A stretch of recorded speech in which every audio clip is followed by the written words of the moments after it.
Merhaba, değerli sivil toplum kuruluşu yöneticileri. 16 Mayıs 2020 tarihinde sivil toplum kuruluşları kurumsal kimlik nasıl olmalıdır diye bir video paylaşmıştık. Bu videoda sıralamıştık maddelerimizi. Bu maddelerin önemli olduğu konusuna gelince, nasıl yapılması gerektiğine gelince de açıklama olaraktan bu videoda tekrardan buluşmuş oluyoruz. Birinci maddemiz bizim adresimizdi. Kurumsal kimliğimizin ana noktası. Bunu İçişleri Bakanlığı'ndan dolayı Dernekler Genel Müdürlüğü'nden il valiliklerinin içerisindeki il dernekler müdürlüğüne yapılan yönergeler ve yönetmeliklerle birlikte bir derneğin kurulması için adres gereksinimi vardır. Bu adres gereksiniminde en sonki yasaya istinaden bir iş yerinin olması mecburiyeti ön plandadır. Bu sebepten dolayı bir adresimizin olması gerekiyor. İnsanlarımızın orayı kullanabilmesi, dernek üyelerimizin gelip orada işlemlerini yürütebilmesi için bir yerimizin olması gerekiyor. Bu sebepten dolayı adres önemli. Bu ileriki zamanda konu itibariyle kurum açıldıktan sonra resmi yazıyla adres değişikliği beyanını yapılabilir. Adreslerimizi şu şekilde düzenleme yapabiliriz. Kendi ev içerisinde yapabiliyorsak ev adresini vermemiz için evin içindeki yapmış olduğumuz sözleşmeye istinaden odanın bir tanesinin derneğe ücretsiz olarak kiraya verildiği, beyan edildiği andan itibaren dernek iş yeri açma konusunda, stopaj vergisi ödeme konusunda büyük büyüklükte ortalıktan kalkmış olacaktır.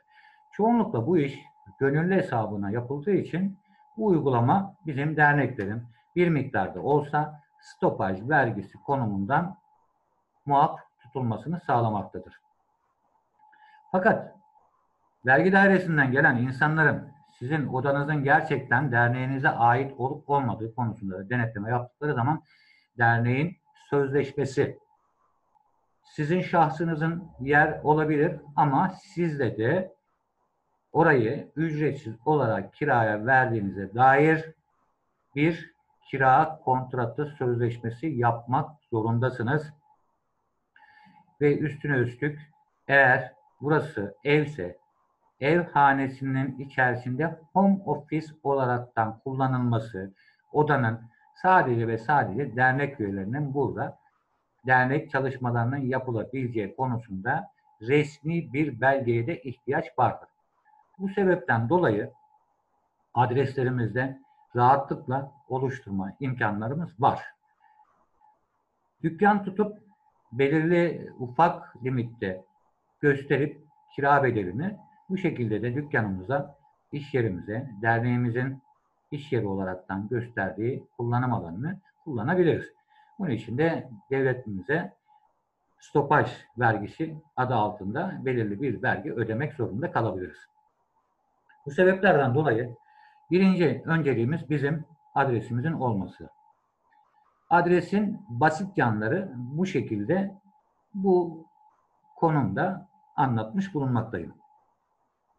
İkinci sistemimiz ise bir dernek kurulurken logo, derneğin tanıtıcı, görsel yapısını gösteren bir logonun artık derneğin şahsi malı olaraktan tescillenip herkesce ileriki zamanda görüldüğünde filanca derneğin logosudur diyerekten, sivil toplum kuruluşunun logosudur diyerekten o sivil toplum kuruluşunun hafızalarda daha net bir şekilde kalmasını sağlayabilecek görsel bir sunumdur.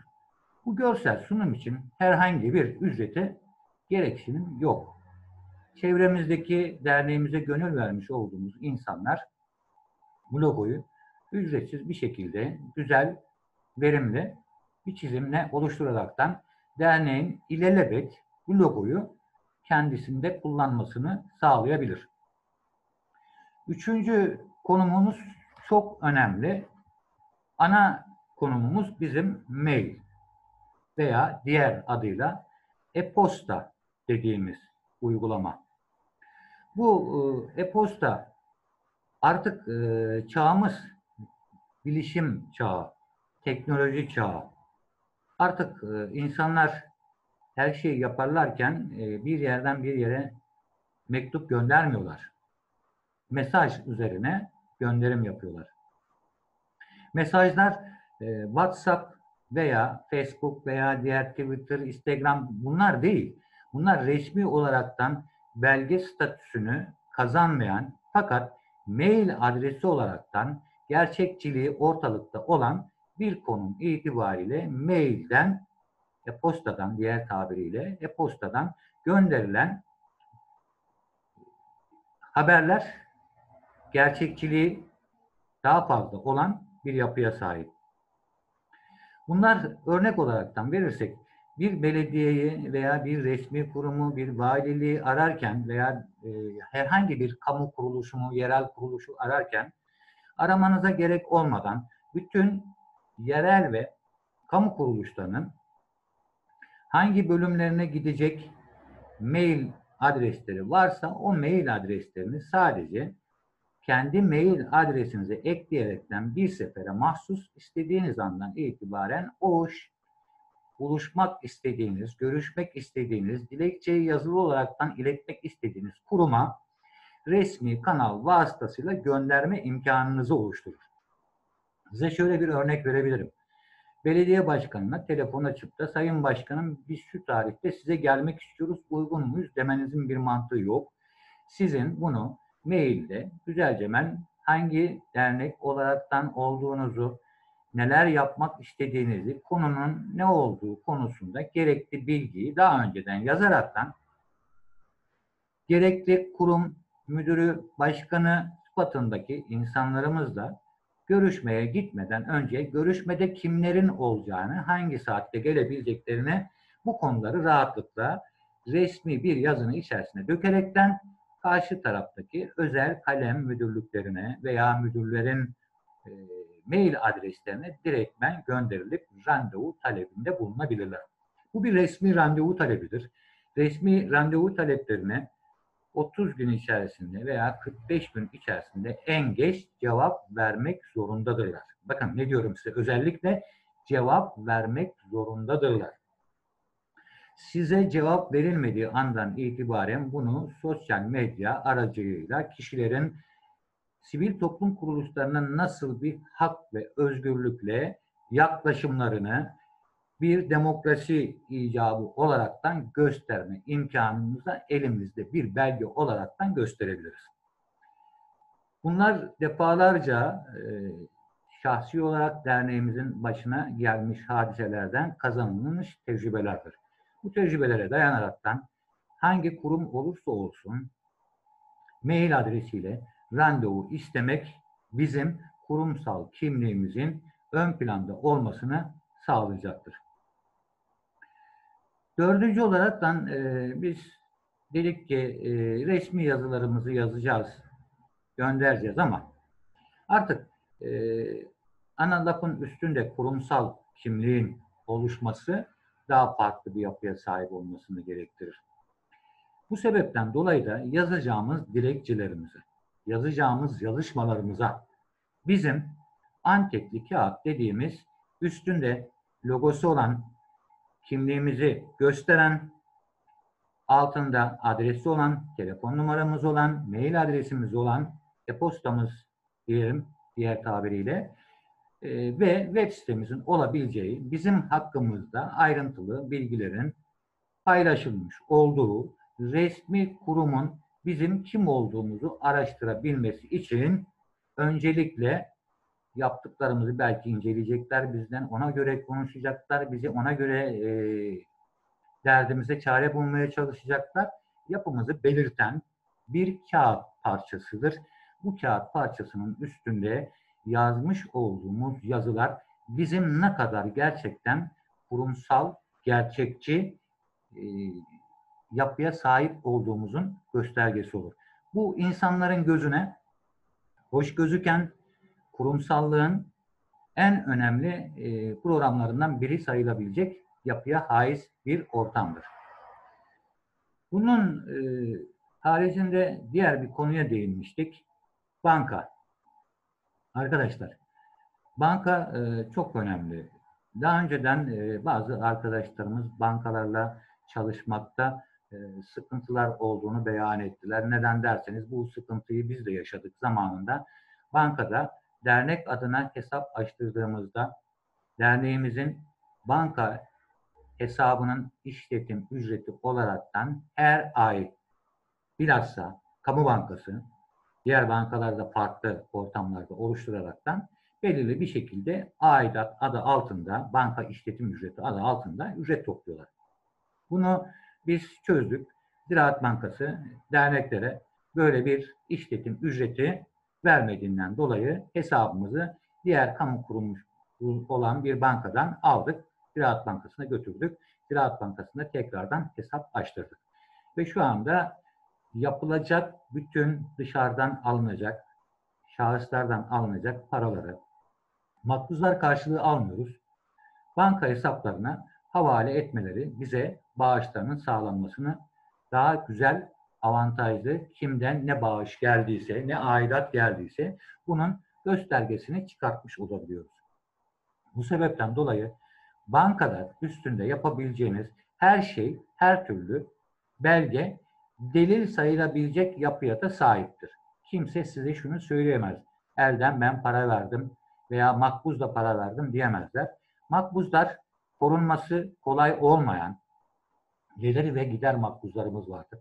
Gelir ve gider makbuzları kolay kolay korunamıyor. Maalesef. Bazı art niyetli insanların eline geçme durumunda oluşabiliyor. Hırsızlık gibi veya soygun gibi ortamlarda. Bu sebeplerden dolayı insanlar mağdur duruma düşmemeleri için, bu makbuzları iptal ettirebilmek için mahkeme kanalıyla delil ve ispatlarının oluşması gerektiğinden dolayı fazla iş gücü ve zamanı öldürmek zorunda kalıyor. En güvenilir yol banka üzerinden yapılacak sistemdir. Bankadan alınacak internet hesabıyla da birlikte kurumun yetkilisi olan saymanı, başkanı veya yönetimden kim görevlendirildiyse o şahısların vasıtasıyla da internet şube bankacılığı da bu banka sistemine uygulanmaktadır. Bunları biz yapıyoruz. Yaptığımız için de sıkıntımız olmuyor. Şu anda gelen yapılan işlemlerimizde bilhassa projelerimizde projelerden ajanslardan veya devlet projelerinden gelen paralarımızı bize hiçbir zaman elden verilmiyor. Dernek banka hesap numaramıza yatırılıyor. Buradan da banka hesap numaramızdan da hareket ederekten hesabımızdan harcamalarımızı yerine getiriyoruz. Bu sebepten dolayı banka önemli bir konu. Çünkü proje yapmak isteyen, projeyi düşünen insanlar bankada hesap açtırmak zorundalar. Konu itibariyle tabii bankada hesap açtırılırken biz dernekler müdürlüğünden, il dernekler müdürlüğünden dernek olaraktan statü kazandığımız andan itibaren resmi bir kurum statüsü kazanıyorsunuz. Bakın arkadaşlar bu çok önemli. Resmi statü kazandığım andan itibaren sizin de bir vergi numaranız olmak zorundadır Türkiye Cumhuriyeti'nin yasalarına istinaden. Bundan dolayı da derneğinize bir vergi numarası almak zorundasınız. Bu vergi numarasını aldığınızda zaten bankadan hesap açtırmaya kalktığınız zaman sizden vergi numarasını isteyecekler. Bunlar belirli bir müddet sonra daha da farklı, belirgin özellikleri yansıtacak böyle bir çalışmanın içerisinde olunmuş olacak. Derken konularda telefon numarası, bir derneğimizin telefon numarası olmak zorunda. Derneğin telefon numarasının en basit yolu yapılabilecek bir sisteme kurumsal hat alaraktan dernek adına ufak da olsa diğer derneklerin irtibat numaralarını bu numaraya kaydederekten ileriki zamanda biz değerli başkanların çoğu zaman cep telefonları kullanılıyor. Bu cep telefonlarından ziyade kurumsal telefon hatlarına gönderilecek mesajlar veya aramalar kurumsal hatların içerisinde kaldığı sürece kimle görüşüldüğü, hangi insanla nasıl bir diyalog kurulabileceği ortaya çıkmış oluyor. Örnek olaraktan sivil toplum kuruluşları birbirleriyle bu diyaloğu sağladıkları zaman kendi işlerindeki ana rehberi tamamıyla zamanında oluşturmuş olacaklar. Eski telefonlarımıza geldiğimiz zamansa olabilir eski telefon ama şimdi artık çağın teknolojik programını yakaladığımızdan dolayı cep telefonu normal bir dizayn içerisinde hareket edildiği zaman istenilen yere götürülebiliyor. İstenildiği şekilde de karşı taraftaki dernek kişileri arayabiliyorlar.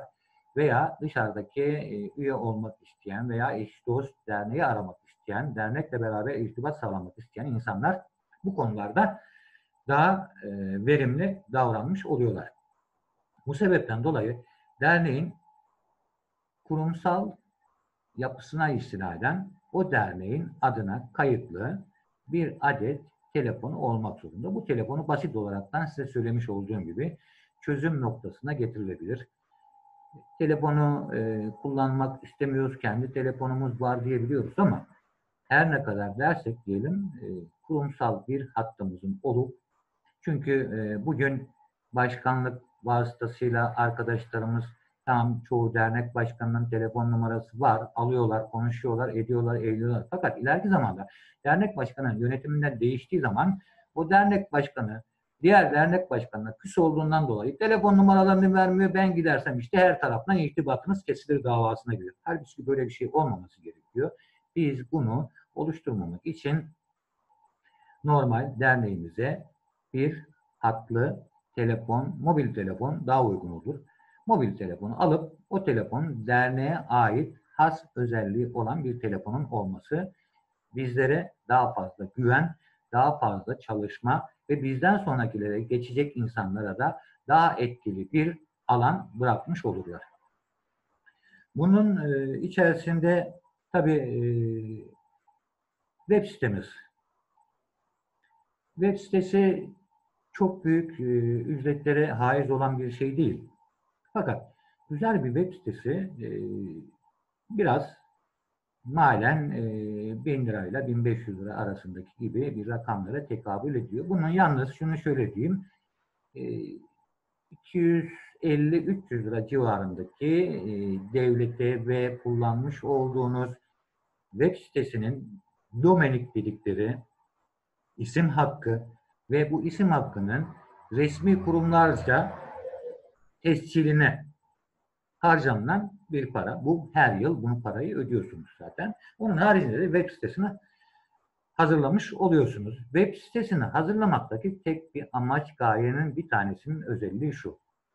Yapacağınız ve yapmış olduğunuz bütün dernek adına sivil toplum kuruluşu olarak çalışmış olduğunuz, paydaş olduğunuz etkinliklerin hangilerinde olduğunuzu dış dünyaya şeffaf, aynı lafımın başlangıcında söylediğimden belli, gelişen teknolojinin oluşması sebebiyle bunu duyurmanız gerekiyor. Sizi insanlar olduğunuz yerde 3-5 kişiyle tanımaktansa bütün dünyada belirli bir şekilde tanınma imkanı oluşabilecek bir yapıya haiz olmanız gerekiyor.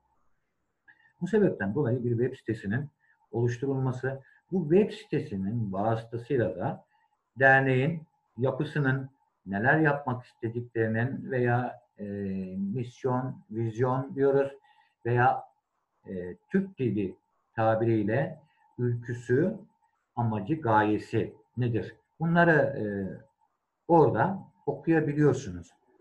Oradaki yöneticilerin kimler olduğunu rahatlıkla görebiliyorsunuz. Birisi kalkıp da dışarıdan bir insan ben filanca derneğin yönetim kurulundayım dediği zaman insanlar artık belirli bir şekilde uyanıklar. Çağın vermiş olduğu, bilgi teknolojinin vermiş olduğu vasıtayla bu dernekte böyle bir insan var mı diye sorabilecekleri bir sistem veya yönetim kurulunda üye midir diye sorabilecekleri bir sistem var. Derneğin web sitesinde zaten yönetim kurulundaki olan insanların adları, soyadları, meslekleriyle itibaren yazılı vaziyettedir.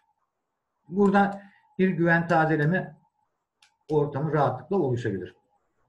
Onun haricinde dernek üyelerimizin herhangi bir yere gittiği zaman biz filanca derneğin üyesiyiz, bize destek verilmesini istenildiği zaman dernekten alınabilecek ufak bir matbu antekli kağıtla birlikte derneğin üyesi olduğuna dair ulaştırılabilir. Tabii bunun yanında bu konunun içerisine girdiğimizde bizim sonuç itibariyle derneğimizin bir de kimlik kartı olmak zorunda. Kimlik kartını verdiğiniz zaman bu yazışmalar gereksinim kalmayacaktır. Kimlik kartı çıkartıp derneğimize belirli bir şekilde o derneğin yapısını uygulayabilecek hastıkta dizayn oluşabilir. Derken arkadaşlar çok önemli bir konuya değinmek istiyorum.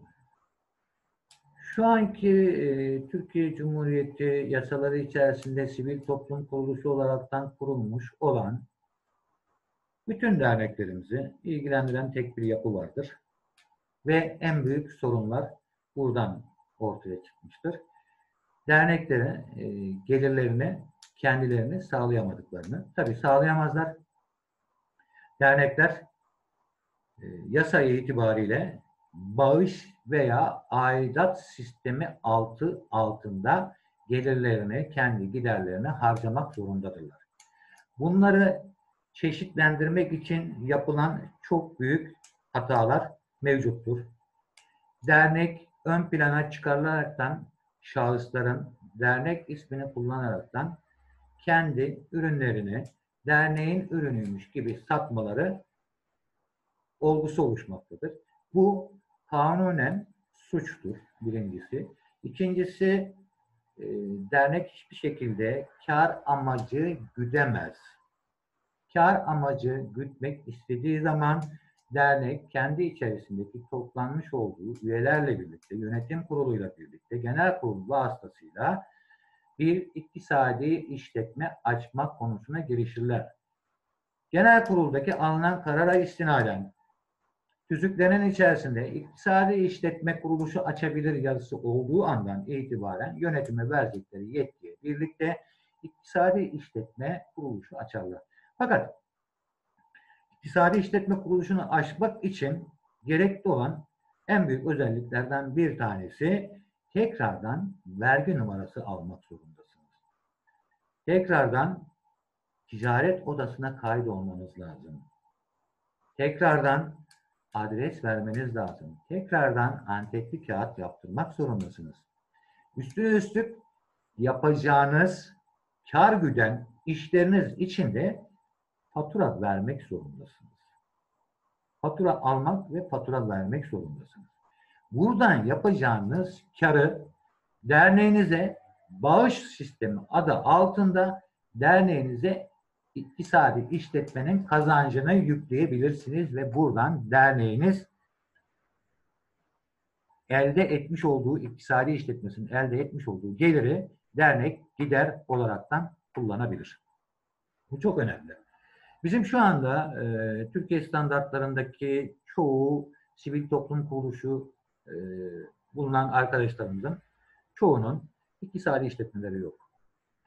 Esas gerçi kaynaklanan en büyük sistem de dernek yöneticilerinin angarya iş dediğimiz, yani fazladan evrak, fazladan işlerle uğraşmak gereksinimi değil, sadece bu dernekçilik ortamını gönül işi, gönül rızasıyla yapılan bir sistem demelerine rağmen herhangi bir şekilde farklı yönlerde desteklememelerinden kaynaklanan ve kimseye birileri illa desteklesin düşüncesine olmayıp amaç sivil toplum kuruluşlarında kurumsallaşmaysa eğer bu kurumsallaşmanın içerisinde iktisadi işletme olmazsa olmazlarından bir tanesidir. Bu sebepten dolayı iktisadi işletmenin olması gerekiyor. Arkadaşlar, diğer bir önemli konu da sivil toplum kuruluşlarında bilim kurulu dediğimiz, danışmanlık aldığımız, fikirlerini benimsediğimiz, kendi derneğimizle ilgili hangi akademik yapıda çalışan, bize gönül vermiş, sözleriyle uyaran, bizlere bilim açısında önümüzü açan bir ortam oluşması gerekir. Derneklerimizin en fazla yapmış olduğu yanlışlardan bir tanesi şu: bilimle beraber çalışmamaları maalesef. Kişiler yardımlaşma ve dayanışma sisteminin dediğimiz andan itibaren iktisadi ve işletmelerle birlikte, bakın yardımlaşma çok farklı. Bir şeyleri bilimle halletmediğiniz sürece işler yoluna girmeyecektir. Bilim sizin yanınızda olmak zorunda. Bilim sadece kültür ve etkinlikler çerçevesinde tek başına idare edilebilecek bir sistem değil, bir gösterge değildir. Fakat sivil toplum kuruluşları da maalesef aynı düzey içerisindedir. Kendi başlarına hiçbir kültürü, hiçbir yardımlaşmayı, hiçbir sistemi kendi başlarına yapamazlar, gösteremezler. Neden derseniz, bilimi yanımıza almadığımız sürece ilerleme sürecimiz bizim çok kısa kalacak ve ilerleyemeyeceğiz. Bilim kurulundaki insanlar bir şeyler kattıkları andan itibaren bilimin bilgisi sivil toplum kuruluşunun görseliyle birleştiği andan itibaren esas kültürün ana noktasına değinilmiş olacaktır. Bu konularda kimse para istemiyor. Destek olmak için elinden gelen çabayı sarf ediyorlar. Fakat bilim hocalarımızı bir yerlerden bir yere götürmek gereksinimi kaldığı zaman da ister istemez nakdi yardımlara ihtiyaç oluyor. Tabii bu ihtiyaçlardan dolayı da iktisadi işletmenin açılmasının en önemli konulardan bir tanesi olması gerekiyor.